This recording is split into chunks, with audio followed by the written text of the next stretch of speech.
I'm toying with the idea of writing a script for a film set in the medieval period.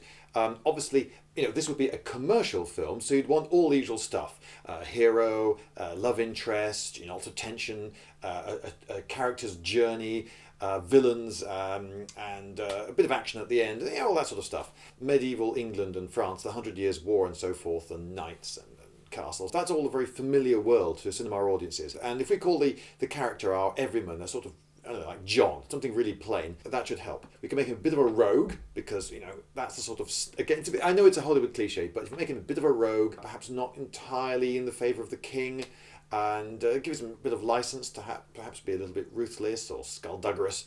If he does get the girl for a while, you won't know. Will he stay with the girl? Will he? Because, if he's so obviously a faithful, nice type, then it's all too obvious and too easy. And so the war against France, Edward's on yet another jolly around France, and our man gets captured. That's always a good way. At the beginning of a film, you often want to reduce your character to zero, so that everything from then is building up. And revenge motive is another Hollywood favourite. So he's captured, and he's in a French castle with a very French-sounding name. I don't know. Green, something like that.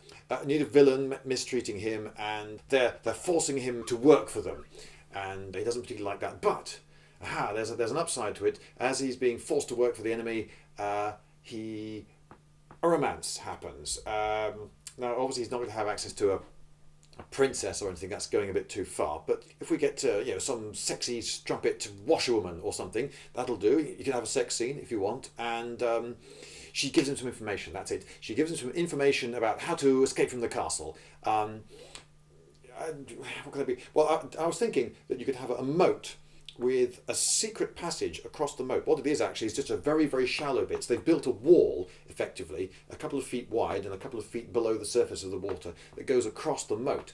And you can't see this wall normally, but if you know exactly where it is, you could just wade across the moat really easily.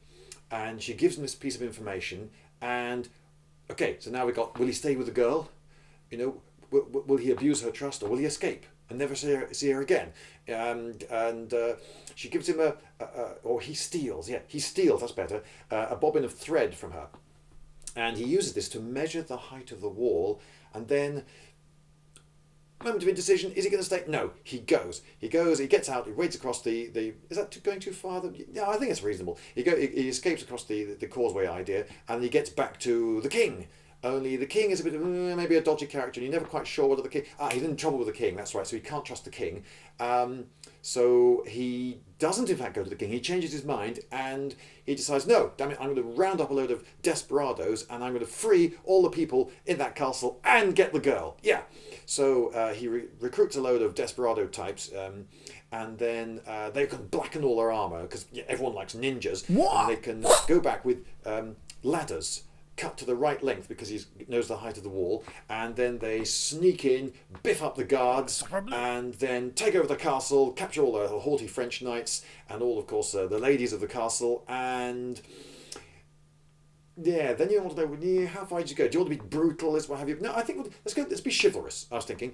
And so he lets all the ladies of the castle go, with all their property and deeds, lets them all go. Completely chivalrous, they can ride out in all their finery. But of course you keep the knights, because, they're French knights, and you could ransom them. And then what happens?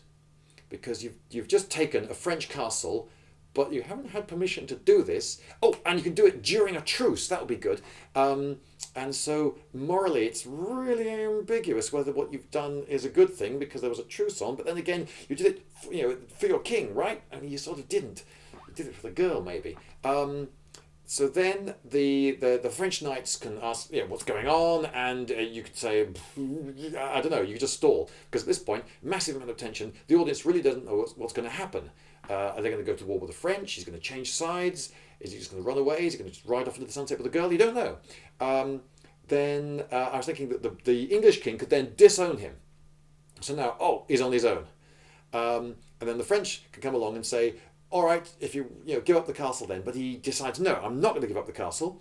And instead he just demands loads of money. And he gets it. That's it. He's offered the big prize. So the hero is now, if he takes the prize, you think, if he just takes the prize, he now is the desperado that you thought he was at the beginning. So he's just greedy. But in fact, he rejects it and says, no, I'm going to be now loyal to the king. And but he gets his way anyway, because effectively he sets up a bidding war between the French nobility and the English nobility, and the highest bidder is the English king, and wins, and he gets the girl, and they get to keep the castle. And maybe you could end it there, although you could always just have a big battle at the end if you want. Anyway, so that's my idea for the film. You may think it's all a bit far-fetched and a bit Hollywood, but if you are a regular viewer of my channel, then the next thing I'm going to say probably isn't going to surprise you at all. It's all true. It all happened in 1352. His name was John Dancaster.